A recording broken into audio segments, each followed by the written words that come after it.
If you take months off, you take, like this was the thing that I was thinking about with Jon Jones. Jon Jones said he needed 6 months and all. So they were trying to make a deal, and then he decided to retire. But it's 6 months because he's not training, like at all. Like he just doesn't train. Like in between fights, just doesn't train. They announced it on International Fight Week, but for some reason they announced it last night. I don't know what that reason is. It took me by surprise at least, but they announced it last night. But ultimately I was chasing the belt. I was chasing being the #1 heavyweight fighter in the world, which I am, and I can say that I am now, especially with Jon not around and he's retired and that's behind us. But ultimately the thing that I wanted really was the belt. The fact that Jon's left the sport. Obviously it would have been better for me career-wise to have that name. Financially it would have been great as well, but the thing that I was ultimately chasing was the heavyweight title. He's entitled to do whatever he wants, to be honest. I'm not, he's done way more in the sport than I have, so he should do whatever he feels is right. If it was so public, for me personally, I don't know if my ego could take it, having not done it. But that's honestly, that's his prerogative. I don't hold any ill will against him for it.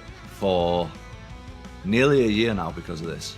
And I've been healthy the whole time. I've been in the gym the whole time. I've been doing exactly what I'm supposed to do as a high-level operating athlete at the elite level. Joe Rogan and Tom Aspinall have finally spoken out about the mess that's had MMA fans everywhere feeling frustrated, confused, and honestly just fed up. In a raw and honest conversation, they dig into everything. Jon Jones retiring, the UFC's silence, and how the entire heavyweight division has just been left hanging. Fans have been waiting, fighters have been waiting, and still nothing. And now everything's blowing up. And Jon had been telling us for quite some time, I already told the UFC my plans. I'm not sure why they haven't done anything with it. But it seems as though as he continued to try and hint at what his plans were, the UFC felt like their hand was forced and they had to put it out there. Because at this point, what are we waiting for? Now, Tom Aspinall is coming to Las Vegas this week. He will be there back end of the week. He was told that a decision would be made by International Fight Week. Why I think this is ludicrous that it all went down like this was we had waited so long for the resolution to this issue. Could they have not done something in Las Vegas in front of all the fans before the press conference, after the press conference, before the weigh-ins, after the weigh-ins, in the middle of the card on Saturday, before the fight, after the fight, presenting Tom with the belt, saying, you are the man, this is the glamour division, you are the baddest man on the planet, you're the heavyweight champion, you've done it all right, everything we've asked of you. Why not do it like that? He's literally going to be there in a couple of days. Where every media member, every fan is going to be there. You do it like this? In a throwaway, midway through a press conference in Baku, Azerbaijan, in the middle of the night over there, when no one's paying attention, you do it like that? Defend the belt against the top guy? You can't be the guy. I'm sorry. Yeah. And that pissed a lot of people off. See, agree or disagree? Yeah, so I agree with you. And here's the thing: like my whole entire career, I've always defended Jon. I've always defended Jon Jones, and I'm gonna say this: like, I truly believe he's one of the best to ever do it. I truly believe that. I've worked out in the same room as him. I've seen his eyes. I see how he moves. But then when I sit there and I've always wanted to do this on my channel, is basically dissect a person's career. Go to the very first time they got into the UFC and just go through the whole entire thing. And when you go through it, it's like Michael Wanzer, I love him to death. He is so honest and unbiased. And he was like, dude, like, how are you going to say Jon Jones is one of the greatest of all time when he's fucking failed a drug test? Multiple times. Multiple times. Like, listen to yourself right now. Like, you're lying to yourself. Stop lying to yourself. Like, he's like, you actually look stupid. Like, you and GSP and Khabib have never failed a drug test. Yes. Not fucking once. Yes. And you're sticking up for somebody who's clearly failed a drug test, right? Now, if you go, I know Shaquille O'Neal said, oh, he's one of the greatest. Shaq, let me sit you down. Let me run you through the whole entire career of all that stuff, right? And, you know, when you sit there and you peel back the onion and you start looking at that, it's like, you know, yeah, I always... You didn't believe in that. That's not what you were about. Yeah, I didn't believe it. So how can someone who did that multiple times. It's like approval. It's almost like if you're putting him in the same category as then you, you're it's okay like with it. you're approving and Yes. you're condoning what he did. Tired Jon Jones. Just as he predicted, Tom Aspinall, over a year ago, I think, said, I will retire this man without even having to fight him. He's never going to fight me. And despite all the umming and ahhing and all the fucking pretending that he was going to actually ever get in the cage with Tom Aspinall, Jon Jones has done what we always knew he was going to do. He's tucked tail and ran. Imagine calling yourself a goat and yet behaving like such a duck. I mean, this is like back in the playground. Jon Jones has got a bike. Tom Aspinall's come over and goes, give us your bike now. What you have to do then is fight. You have to defend what your shit is and say, no, you're not going to take this. And do you know what Jon Jones did? You have it. I don't want to fight. You can have it. This is unbelievable. The greatest of all time. What a load of shit. I'm sorry. Never going to call him the GOAT. Ever again. Because being the greatest of all time is not just about winning. And that's what Jon Jones doesn't understand. It's about how you conduct yourself throughout the whole of your career. Are you willing to fight the biggest challenges, the biggest tests, go in there and test yourself against everyone? And Jon Jones proved, without a shadow of a doubt, his biggest test, stepped up and he bottled it well and truly. Remember this clip from like over a year ago when Jon actually met Tom in person? Respect, man. All the best. Respect. All the best. Do a quick picture. Sure. Yeah? Let's get it. A face off. No, okay. He wouldn't even face off with Tom Aspinall, let alone get in a cage with him. And after all of the fannying around and waiting for Jon Jones to man up and strap his balls on and defend his heavyweight title, because you've never really earned it. You beat a guy who wasn't even the champion. You beat Stipe. Oh my God, what a farce that fight was. That will go down as the most pointless, pathetic fight I can imagine in a world. I honestly can see Jon's point of view. I get it. Yep. I get it. It's just about the title for me. Yep. I just want the title, that's it. Yep. Does nothing else really matters. So, yeah, I get it completely. Get his point of view. Get what everybody's saying. Completely understand. I just want to prove on. Tom opens up from the heart. He shares how this past year has been emotionally draining. Ever since he became the interim champ, he's just been stuck, not knowing if a fight with Jon is happening or not, training like crazy, staying ready, but getting zero clarity. He says the UFC kept sending mixed signals. One day it's stay ready, the next it's radio silence. No real updates, no confirmed fights, just this weird waiting game. And now that Jon has suddenly announced his retirement, Tom says it feels like all that time was for nothing. Months of hard work, stress, and hope wasted. Joe Rogan, clearly frustrated himself, doesn't sugarcoat it. Who voices what so many fans have been shouting online? Why the hell did the UFC drag this out? If Jon had already been thinking of retiring last year, why didn't they just say so? Why not be honest with the fighters and fans? Why hold up the whole division? It just doesn't make sense. It seemed like it was a lot of positive. It seemed like that was a moment in this whole saga where, like, I think we're going to get this fight. You kind of said that the talks went well, but now that it's all resolved, what happened in London? What were your talks with Hunter Campbell then? I mean, I believe that's the UFC's business, really. As far as I just did everything that was asked of me, to be honest. What their business is with the other side is their business, and I don't really know what happened. I know that the UFC were pretty sure that it was going to happen, and that's all I know, really. I don't know the ins and outs of it. I know that there's people that come out and said he's been offered the money that he asked for and he got the time he asked for and everything. I just got told that I was fighting and I went along with it, and that's all I know. In your mind, were you expecting a contract? Like, were you to that point where you were thinking that a contract could come through at any moment? Yeah, definitely, yeah. I was expecting that, yeah, but didn't happen. And I don't know if you saw this or not, but Dana White told a very prominent MMA journalist, Oscar Willis from the Mac Life, that the fight very prominent was done. He said it was finished. The fight was done. When did you start to feel like, maybe the fight's not done?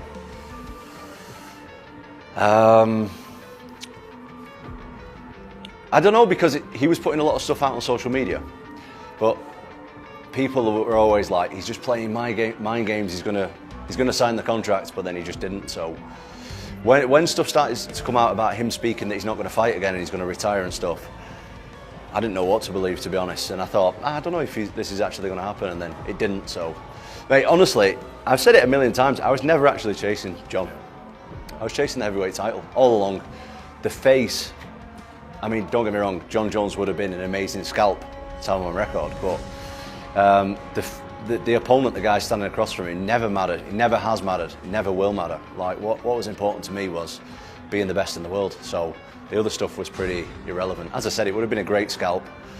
That would have, you know, propelled me more than any other fight. But a fight's a fight. I'm not. Tom Aspinall fights Pavlovich and takes that fight on 2 weeks' notice and becomes the interim champion and fucks his back up and can't train at all. But Aspinall, like, that guy's, he's something special. He really is something special. He's a very unusual example.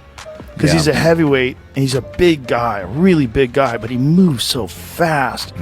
And his coach, Colin, I forget, it's from Cabal, this gym that he trains at in the UK. Right. Colin Huron. He trained Darren Till. Colin, from the early days of the career, was like emphasizing his speed.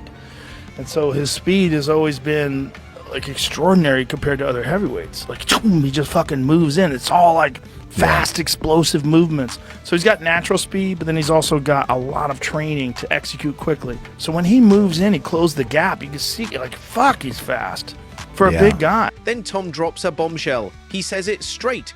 The UFC lied. Not with words maybe, but by leaving things out. They knew Jon was likely done and still told Tom to stay silent and keep waiting. And when Jon finally did announce he was stepping away, Tom didn't hear it from the UFC. He found out from the media, just like everyone else. For a guy who earned his spot, who was promised the biggest fight of his life, that kind of treatment just hurts. Joe totally agrees. He gets that the UFC wants to protect legends like Jon. It makes sense to a point, but not when it hurts the entire division. At some point, you've got to move on. You can't keep these young, hungry fighters in limbo because one legend can't make up his mind.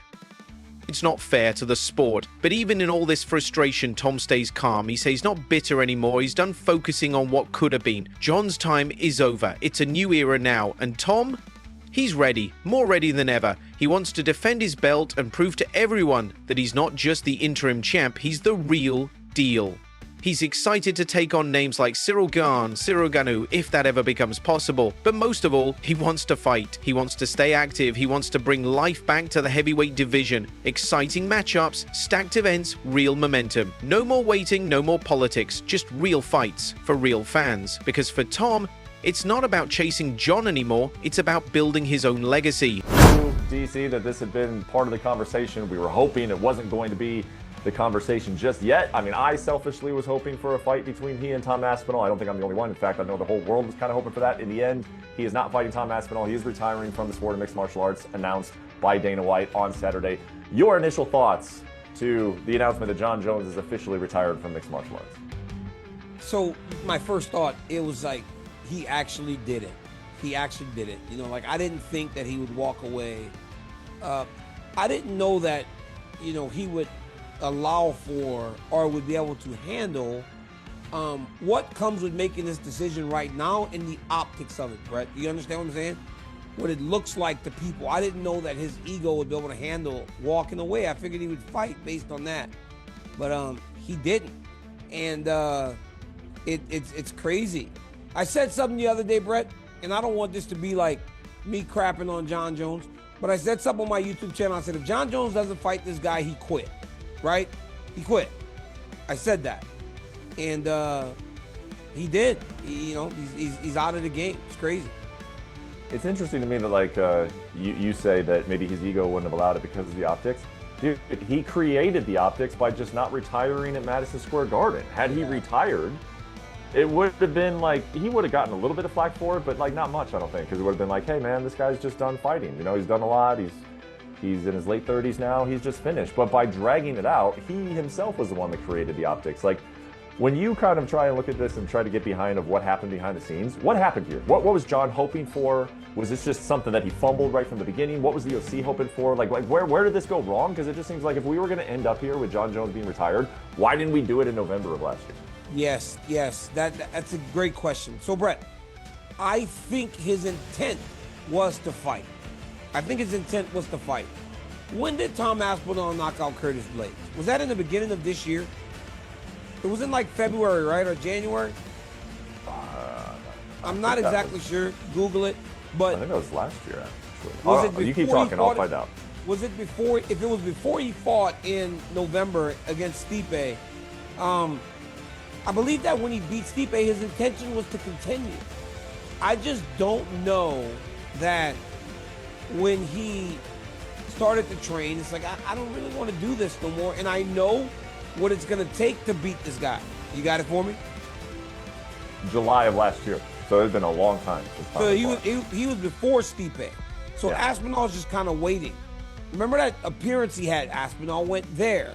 This guy was so excited to fight him, and I don't know that he could find that love to get up to do what he knows he would need to do in order to get past this guy.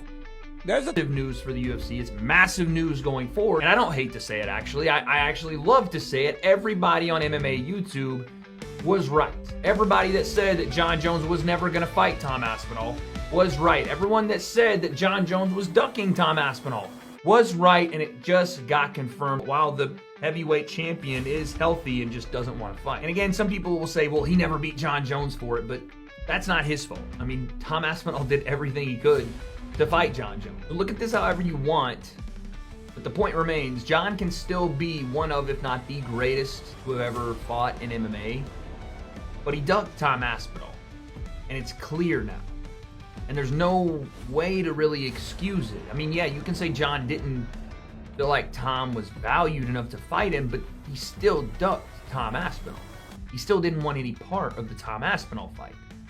And I even hesitated for a long time to say, oh, Jon's not scared, none of that. And Jon's probably not petrified, but he is understanding of one thing, that Tom Aspinall throws a wrench into the GOAT talks if he fights him, because Tom Aspinall presents more of a danger to Jon Jones than Stipe Miocic did. And that is the only reason Jon Jones retired, because Tom Aspinall was too dangerous to fight. Did Jon Jones in some way ruin a legacy that could have been the greatest in combat sports of all time? And here's my answer to that. The only One reason of the best of all time. Here's my answer to that. The only reason it's in danger of being tarnished is because he didn't take this fight. Because we haven't been thinking about the past transgressions. We've been thinking about this fight. And the fact that he's not fighting this guy, and it's believed, like the great DC himself is saying, yo, he's walking away because he does not want to fight this guy. That's bad. Dana White came to me and told me, look, Aspinall wants that guy. I hadn't even heard of Aspinall. I watched him a couple of times. If he's really retired as a fight fan, I'm sad. I'm glad I saw him fight at MSG. Because I think he's the greatest. I think Jon Jones is the greatest. Incredible watch. So if there's any chance he changes his mind, we'd all love to see it. As you him. say, Molly, he's the greatest, but what are we talking about? Possibly, people are saying possibly is because he's ducking somebody. That's not good. That's not good. And who's the number one contender now? You're now being chased, right? You were doing a little bit of chasing in terms of trying to get that unified, but who in your mind is the number one contender now for the heavyweight title belt? Oh, I'm more than happy being chased. That's fantastic. I would rather be the hunted as opposed to the hunter, because I've been chased. I don't like chasing fights. I like just being the guy and everyone comes to me. That's fantastic. So I've actually fought a lot of the top 10. One of the guys I've not fought is Ciryl Gane, a French guy. That's a fight that I was actually chasing that fight a few times before. He was ducking and diving around himself a little bit, so he is due a little bit of a beating off me. I look forward to that. Couple more guys down the rankings. A Brazilian guy, Jailton Almeida, I've not fought. There's a guy I've already beat called Alexander Volkov, who's doing really well for himself as well. So who knows? You never know in the heavyweight division. There's a couple of up-and-coming guys who I've not mentioned as well. So there's some good fights to be made over the next couple of years for sure. If I were to say myself, it'd be great to see you fight Gane in London or in the UK somewhere as your next fight. Do you have any idea what you're doing next and when you'll be back in the octagon? I do, but I also want to keep my job. So there's not much I can say on it, to be honest. But will you be fighting this year? I'm going to be fighting hopefully twice this year. That's my plan. Oh, wow. At least. I think I've wasted enough time. Jon Jones couldn't knock the skin off a rice pudding. We have had stuff to do in the same building for like 4 or 5 days in a row, and I've not run into him yet, which is a bit weird. How many times can this be a coincidence? The honest answer is I don't know if it is a coincidence or not, but I'm not even bothered about fighting Jon. I think everyone gets it very confused, especially Jon. I just want the heavyweight title, that's all. I deserve it. We have coincidentally missed each other a lot of times. Actually, that one clip, I didn't even know he was there.